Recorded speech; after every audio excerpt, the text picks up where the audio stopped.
સ્વાભાવિકી હૃદયના સહજ અનુરાગથી પ્રેરિત ભક્તિ હોય છે તે શ્રેષ્ઠ છે, તથા એથી ભિન્ન જે કામનામૂલક ભક્તિ હોય છે તે નિમ્ન કોટીની માની ગઈ છે. પૂર્વોક્ત સગુણા અને આ બંને પ્રકારની ભક્તિ નૈષ્ઠિકી અને અનૈષ્ઠિકી એવા ભેદથી બે પ્રકારની છે. નૈષ્ઠિકી ભક્તિ 6 પ્રકારની છે એવું જાણો. અનૈષ્ઠિકી ભક્તિ એક જ પ્રકારની કહેવામાં આવી છે. પુરુષ વિહિતા અને અવિહિતા વગેરે ભેદથી એને અનેક પ્રકારની માને છે. આ વિવિધ બહુજાતના ભેદ પ્રભેદ હોવાને કારણે એના તત્વનું અન્યત્ર વર્ણન કર્યું છે. હે પ્રિયે, મુનિઓએ સગુણા અને નિર્ગુણા બંને ભક્તિના 9 અંગ કહ્યા છે. હે દક્ષનંદિની, હું એ 9 અંગોનું વર્ણન કરું છું, તમે પ્રેમથી સાંભળો. હે દેવી, શ્રવણ, કીર્તન, સ્મરણ, સેવન, દાસ્ય, અર્ચન, સદા મને વંદન, સખ્ય અને આત્મસમર્પણ આ વિદ્વાનોએ ભક્તિના 9 અંગ માન્યા છે. હે શિવે, ભક્તિના ઉપાંગો પણ ઘણા બતાવાયા છે. હે દેવી, હવે તમે મન લગાડીને મેં ભક્તિના પૂર્વોક્ત 9 અંગોનું પૃથક પૃથક લક્ષણ કહ્યું છે તે સાંભળો. એ 9 લક્ષણ ભોગ તથા મોક્ષપ્રદાયક છે.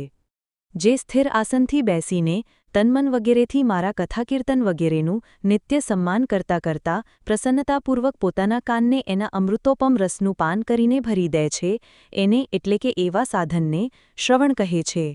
જે હૃદયાકાશ દ્વારા મારા દિવ્ય નિર્ગુણા જન્મકર્મોને ચિંતવે છે અને પ્રેમથી વાણી દ્વારા એનું ઉચ્ચ સ્વરથી ઉચ્ચારણ કરે છે, એના આવા ભજન સાધનને કીર્તન કહે છે.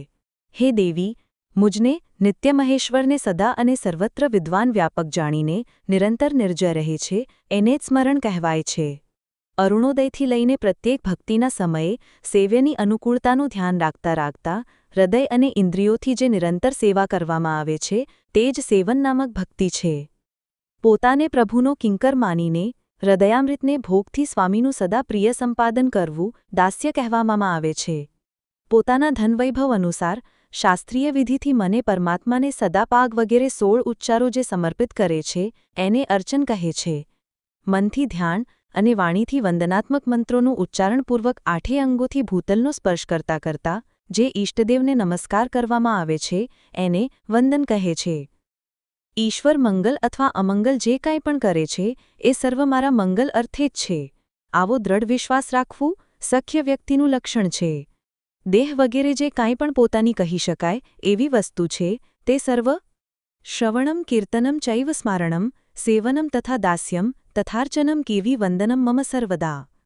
સખ્યમાત્માર્પણ ચેતી નવાંગાની વિદુર્બુધયા.